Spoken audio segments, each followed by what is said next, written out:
Saya Intan Aprilia Ardini dengan NIM B2001 Diploma 3 Kebidanan Universitas Kusuma Husada.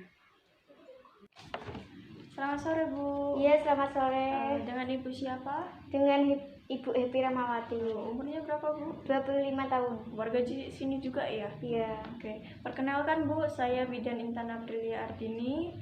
Saya bertugas jaga di desa ini.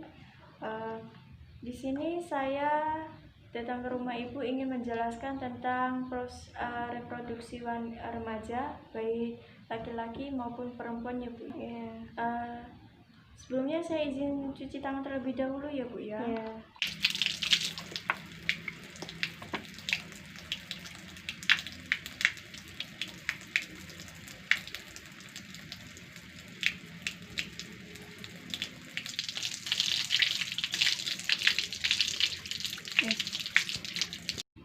Mungkin Ibu sudah mengerti tentang prosedur reproduksi remaja? Belum mengerti ya Bu ya? Iya, belum mengerti Bu. Di sini saya akan menjelaskan ya Bu ya. Iya.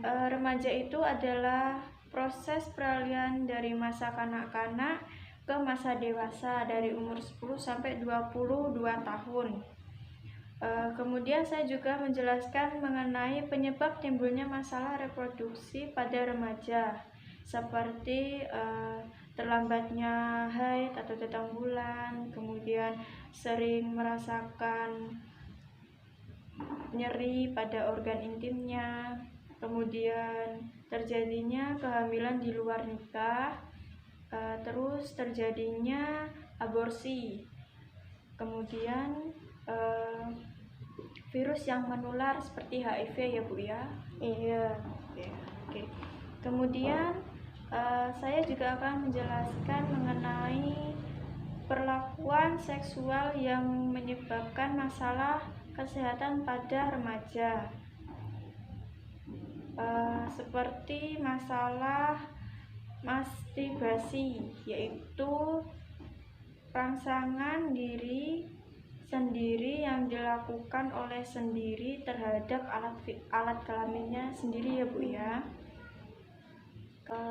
Kemudian yang kedua, petting ya Bu ya. Iya. Petting itu seperti gerakan yang dilakukan alat kelamin ke alat kelamin lawan jenis, itu namanya petting. Iya. Kemudian untuk seperti berpelukan itu juga. Kemudian seks oral. Kalau oral itu kayak seperti diminum ya Bu ya, jadi seperti melalui mulut. Rangsangan alat kelamin yang dilakukan seperti memasukkan alat kelamin ke dalam mulut, seperti itu ya Bu ya. Terus kemudian kehamilan yang tidak diinginkan yang menyebabkan angka kesakitan dan kematian pada bayi yang diaborsi. Kemudian dampak kehamilan di masa remaja, dampaknya seperti persalinan prematur, pertumbuhan janin yang tidak stabil atau lambat, terus masalah sosial ke depannya.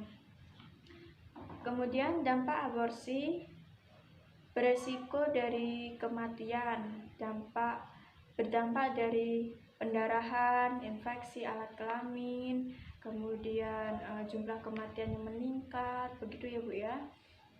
Lalu dampak perkawinan di usia remaja yang menyebabkan tingginya angka perceraian, putusnya sekolah, perilaku ibu kepada anaknya yang kasar, jadi kayak galak begitu ya Bu ya.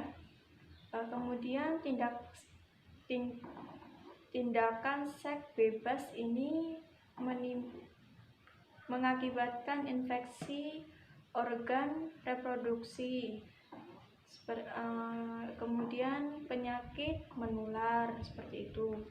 Kemudian penyakit yang ditularkan dari tindakan seksual yang dilakukan oleh perlakuan seks yaitu meliputi kencing nanah, seperti penyakit seperti kencing nanah itu ya Bu ya. Itu ya Bu ya. Iya. Kemudian tanggung jawab seorang perempuan itu nantinya menjadi seorang ibu yang harus tegas, cerdas, bertanggung jawab, berpengetahuan ya Bu ya, Iya. dan berbudi luhur.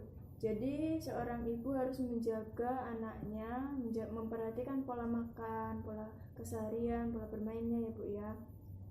Kalau sakit ya dirawat, kalau sehat ya dijaga, begitu ya Bu ya. Kemudian tanggung jawab seorang laki-laki harus berhak dan wajib mencari nafkah untuk kebutuhan keluarganya. Jadi tidak hanya untuk haknya sebagai laki-laki saja ya Bu ya. Oke, mungkin itu penjelasan dari saya tentang proses reproduksi remaja. Apakah Ibu sudah mengerti? Oh, lumayan mengerti Bu. Lumayan mengerti ya Bu ya. Mungkin ada yang ditanyakan terlebih dahulu Bu? Tidak ada. Baik, kalau begitu mungkin Ibu bisa menjelaskan lagi apa yang saya jelaskan tadi. Terus berarti itu ada seseorang remaja yang berumur 10 sampai 12 tahun. 21 tahun. Seseorang remaja berumur 10 sampai 21 tahun. Harus bisa menjaga pola kehidupan tentang pergaulan supaya bisa menjadi ibu dan ayah yang bertanggung jawab dan mendidik anak-anak yang baik. Yes. Ya itu sih yang saya tahu. Oke, mungkin itu ya Bu ya, kurang lebihnya seperti itu. Mohon maaf jika ada salah kata dan kurang-kurangnya.